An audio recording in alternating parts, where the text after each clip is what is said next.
আমি আর দিদি বোয়ালমারি গিয়েছিলাম একটা কাজে, আর হঠাৎ করে বৃষ্টি চলে আসলো। আমাদের কাজটাও শেষ হয়ে গেছে আর বৃষ্টিও শুরু হয়ে গেল। কিভাবে বেরোবো এখান থেকে সেটাই ভাবছিলাম, আর দুজনে ভীষণ টেনশন হচ্ছিল নিজেদের সন্তানদের জন্য।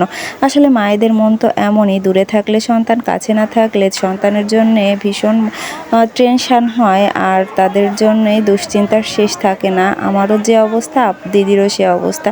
তো আমি তো অবশেষে আমার ছেলের সাথে কথা বলে একটু শান্ত হলাম, কিন্তু দিদি আর কথা বলতে পারছিল না। আর তাই দিদির বেশি টেনশন হচ্ছিল আর অসহায় লাগছিল। তো তারপরে কি করব, এই বৃষ্টি, এমন বৃষ্টি হচ্ছিল, এই বৃষ্টিটা সহজে কমবে না। আর এই বৃষ্টির আশায় যদি আমরা বসে থাকি তাহলে আমাদের সারা দিনই এভাবে বসে থাকতে হবে, কারণ এখন হচ্ছে আষাঢ় মাস, এই বৃষ্টিতে সহজে কমবে না। তা বাইরে গিয়ে দেখাদেখি করছিলাম যে এই বৃষ্টিতে কিভাবে বের হব। তো আমাদের দুজনের কাছে যেহেতু ছাতা ছিল, তাই আমরা রিস্কটা নিয়েই ফেললাম। বৃষ্টি একটু কমে গেল আর ভাবলাম যে এখনই আমরা বেরিয়ে পড়ি। আর দেখুন, সবচেয়ে বড় কথা হচ্ছে আজকের বৃষ্টিতে অনেক বজ্রপাত হচ্ছিল, আর সেই জন্যেই বেশি ভয় হচ্ছিল। তো তারপরও কি আর করা যাবে, হালকা বৃষ্টি যেহেতু, তাই আমরা নেমে পড়লাম। আর এই যে দেখুন, নেমে তো পড়েছি, কিন্তু কিছু দূর যেতেই দেখলাম বাজারের ভিতর পানি হয়ে গেছে। আর আমি আর দিদি পানির ভিতর দিয়েই যাচ্ছিলাম, তো ভাবলাম যে একটু আপনাদের সাথেও শেয়ার করা যায়। দেখুন কি অবস্থা, কতটা পানি হয়ে গেছে রাস্তার উপর দিয়ে, আর এর ভিতর দিয়েই কিন্তু মানুষ যাতায়াত করছে। কোনো উপায় নেই, কারণ এর ভিতর দিয়েই যেতে হবে। আর অনেক দূর পর্যন্তই এভাবে গেলাম। আর হালকা বৃষ্টি হচ্ছিল যেহেতু, তাই আর কিছুতে উঠলাম না, কারণ ভ্যানে ওঠা যেত।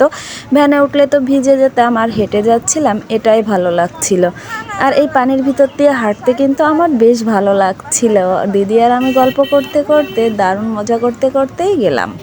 তারপর একটা দরকারে দিদির একটা পরিচিত দোকানে এসে বসলাম। তো সেই দোকানটা যেহেতু মিষ্টির দোকান ছিল, আর তাদের আতিথেয়তা দেখে আমি তো মুগ্ধ হয়ে গেলাম।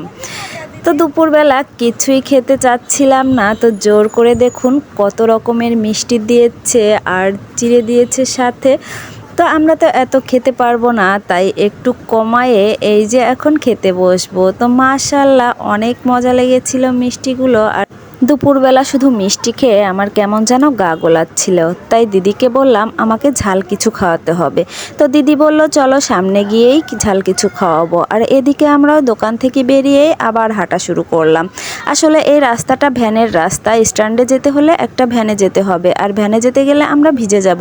তাই আমি আর দিদি কেউই ভ্যানে উঠলাম না, আমরা হেঁটেই যাচ্ছিলাম। আর এদিকে আমাকে দিদির সিঙ্গারা কিনে খাওয়ালো, আর তারপরে বাসও চলে আসলো, আমরা বাসে উঠে পড়েছি। আর এদিকে বাস থেকে নেমেই কিন্তু দিদির বাড়িতে চলে গেছে, আর আমি যাচ্ছি এখন আমার বাড়িতে। আবার আমার এখানে থমকে যেতে হলো, কারণ এখন আসছে ট্রেন, আর তাই এই দুই পাশেই সবাই অপেক্ষা করছে ট্রেনটার। তো আমি মনে মনে ভাবছিলাম যে ট্রেনটা কি এখনই আসতে হলো, আমি তাড়াহুড়ো করে বাড়ি যেতে চাচ্ছি, আর আমার সব কিছুতেই কেন যেন দেরি হয়ে যাচ্ছে। কি আর করা যাবে বলুন, এ তো আর নিজের হাত না যে কিছু করব। তো চুপচাপ বসে থাকলাম। তারপরে ট্রেনটা চলে যাওয়ার পরে একটানা বাড়িতে চলে আসলাম। তো ভিডিওটা কার কার কাছে কেমন লাগলো প্লিজ কমেন্ট করে জানাবেন। ভালো লাগলে লাইক, কমেন্ট, শেয়ার করে আমার পাশে থাকবেন। আল্লাহ হাফেজ।